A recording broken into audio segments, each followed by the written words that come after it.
Ndabasuhuje kandi mbahaye ikaze kuri Hand of God. Iyi ni Hand of God dukomeje gutega amatwi, yacu ni imwe rukumbi mu Rwanda, ikugezaho ibiganiro byagufasha kwiyungura ubumenyi ndetse no gukomeza kuzamura ubwenge bwawe. Uyu munsi kuri Hand of God tugiye kurebamo inyigisho 12 zagufasha gukomeza kurushaho kuba umuntu mwiza. Reka duhere ku nyigisho ya mbere. Inyigisho ya mbere iragira iti ntugahishure byose ku muryango wawe. Uti kubera iki? Impamvu utagomba guhishura byose ku muryango wawe nuko bishoboka ko ibyo bintu byagusubiza inyuma bitewe n'aho bihishuriye cyangwa se aho bibwiye. Inyigisho ya kabiri iragira iti ntugahishure byose ku nshuti zawe za hafi. Uti kubera iki? Impamvu utagomba guhishura byose ku nshuti zawe za hafi nuko nabyo bishobora kugusubiza inyuma. Nk'uko tubonye ko guhishura byose ku muryango wawe bishobora kugusubiza inyuma, no guhishura byose ku nshuti zawe za hafi nabyo bishobora kugusubiza inyuma. Ubwo rero ntugahishure byose ku nshuti zawe za hafi. Iyo ngiyo ikaba ari inyigisho ya kabiri. Inyigisho ya gatatu iragira iti ntugahishure amafaranga ufite kuri konti yawe. Ntukagire umuntu ubwira amafaranga ufite kuri konti yawe, kuko iryo ni ibanga ryawe na banki. Ni ibanga ryawe na banki mukorana. Ntukagire umuntu ubibwira nibyo. Iyi ikaba ari inyigisho ya gatatu. Iyo yari inyigisho ya gatatu. Inyigisho ya kane iragira iti kora cyane mu mucyo w'abantu bake. Kora cyane mu mucyo w'abantu bake. Ntukishyire hejuru. Jya wicisha bugufi kandi ukore neza. Nibyo bizagufasha kuguma gutera imbere. Inyigisho ya gatanu iragira iti niba uri umugabo ntukiruke inyuma y'abagore, kandi nanone niba uri umugore ntukirirwe wiruka inyuma y'abagabo, ahubwo iruka ku ntego zawe, iruka ku ntumbero yawe, ku cyo ushaka. Ntukiruke inyuma y'abagore n'ibyo cyangwa se ntukiruke inyuma y'abagabo. Iyi ikaba ari inyigisho ya gatanu.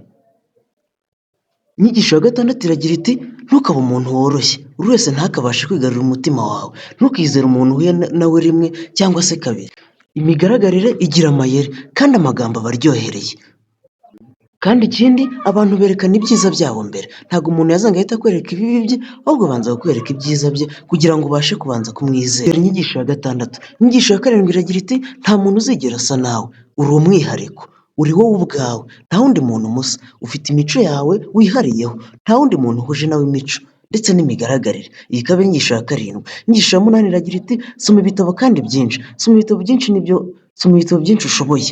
Ubumenyi ni imbaraga. Ubumenyi ni imbaraga nibyo. Iyo ari inyigisho ya munani. Reka tujye ku nyigisho ya cyenda. Inyigisho ya cyenda iragira iti rya neza kandi witondere ibyo ushyira mu mubiri, uzabibona imbere. Nibyo, ibyiza uzabibona imbere. Ibyiza uzabisanga imbere, niko umuhanga yavuze. Rya neza witondere ibyo ushyira mu mubiri, witondere ibyo urya, ibyo ukora, ibintu byose nyine ukore ka siporo, ibintu nk'ibyo ngibyo. Reka tujye ku nyigisho yacu ya cumi. Inyigisho ya cumi iragira iti tegeka igihe cyawe cya wenyine. Ubugingo bwawe buragikeneye. Nibyo, ifata akanya uba uri wenyine witekerezeho ibintu nk'ibyo ngibyo nyine, kuko ubugingo bwawe burabikeneye. Umuntu akenera meditasiyo, akenera kuba ari wenyine, agatekereza, akagira ndetse n'ibindi bintu akora ari wenyine. Reka tujye ku nyigisho yacu ya cumi na rimwe. Iragira iti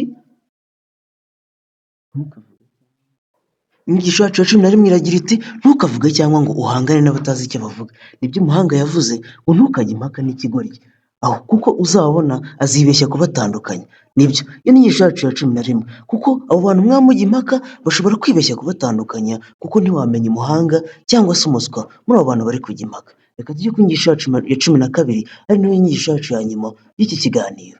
Inyigisho yacu ya cumi na kabiri iragira inyigisho yacu ya nyuma ari nayo cumi na kabiri iragira iti shyira mu buzima bwawe ihame ryo kugabanya ibikabije. Nibyo, iyo ikintu kirengeje urugero gishobora kuba kibi. Gerageza ubigire normal cyangwa se biringaniye, ntibigakabye cyane kandi nanone ntibikabe bike cyane. Mbese muri make bijye biba biringaniye. Kikaba cyari ikintu cyacu cya nyuma, ikaba ari inyigisho yacu ya nyuma. Iyi ni Hand of God ukomeje gutega amatwi yaguze ikiganiro na Leonce.